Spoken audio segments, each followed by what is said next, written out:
नरसंहार हो रहे हैं, तो ये एक संयोजित तरीके से माइनॉरिटी कम्युनिटीज़ को ख़त्म करने की साजिश है। और जिस तरह की वारदातें हालिया दिनों में बांग्लादेश में हुई हैं, हम पाकिस्तान और अफ़गानिस्तान में सुना करते थे, लेकिन आज बांग्लादेश में उससे भी बदतर हालात हैं। एक शरेआम हिंदू व्यक्ति को मॉब लिंचिंग की जाती है और फिर लाश को पेड़ से लटका कर जलाया जाता है। लाश के साथ भी इस तरह की घिनौनी हरकत की गई है। ये हैवानियत है, ये इंसानियत नहीं है, और इस दिशा में गवर्नमेंट काम कर रही है। हम गवर्नमेंट के साथ हैं। रोहिंग्या आप देख लीजिए, हमारे जम्मू कश्मीर भी इतने यहाँ पर आगे हैं और पूरे देश भर में आगे हैं। उनसे सिर्फ ये डेमोग्राफिक चेंज या का इशू नहीं है, बल्कि ये जो देशद्रोही गतिविधियाँ होती हैं, ब्लास्ट होते हैं, क्राइम बढ़ा है, ये उन्हीं की वजह से बढ़ा है और उनको यहाँ से बाहर निकालना बहुत ज़रूरी है। और मैं ये कहता हूँ कि ये जो मसला है ये किसी एक पॉलिटिकल पार्टी का नहीं है। आज का विरोध बजरंग दल ने किया है, बनी में बहुत ज़बरदस्त विरोध किया, लेकिन ये कोई पॉलिटिकल इशू नहीं है।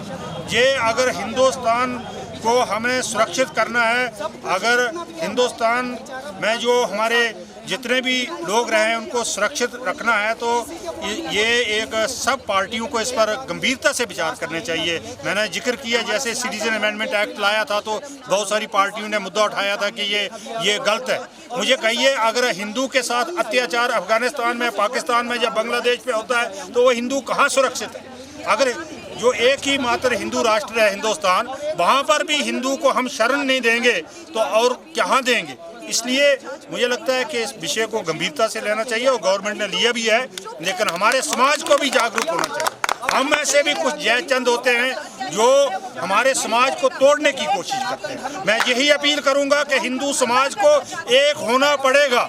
जब तक हिंदू समाज एक नहीं होगा तब तक हिंदू समाज सुरक्षित नहीं है। और माननीय प्रधानमंत्री ने जो कहा है, हम एक हैं तो सेफ हैं, एक हैं तो नेक हैं, और जो जोगी जी ने कहा है कि बटेंगे तो कटेंगे, ये वही परिणाम है।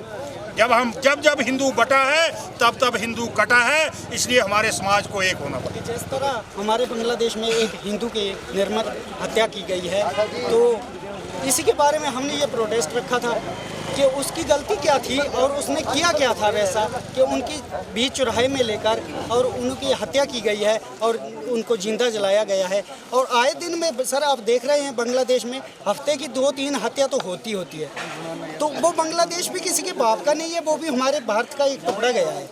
तो यही मैं बात कहना चाहता हूँ कि वो अखंड भारत हमारा होना चाहिए। और ये जो निर्मम हत्या है हमारे हिंदू भाइयों की, सनातन धर्म की, और जो गाय की हत्या हो रही है, इसके बारे में हमने प्रोटेस्ट रखा है। अगर भारत में हम हिंदू अगर ना जागें तो एक दिन जब तक जागेंगे तो तब तक के लिए कट गए होंगे। तो यही हमारा मोटिवेशन था एक ही कि ये बहुत गलत हो रहा है, तो इसके लिए हमारा प्रशासन जो है वो हमारी और थोड़ा सा तवज्जो दे, हमारी और देखें और अपना उसमें हमारा साथ दे। और मैं सभी भाइयों का, अपने जो भी मेरे साथ आए थे उनका भारी हूँ कि उन्होंने मेरा साथ दिया। और जब तक मैं जीऊँगा सर तब तक के लिए हिंदू मज़हब और सनातन धर्म के लिए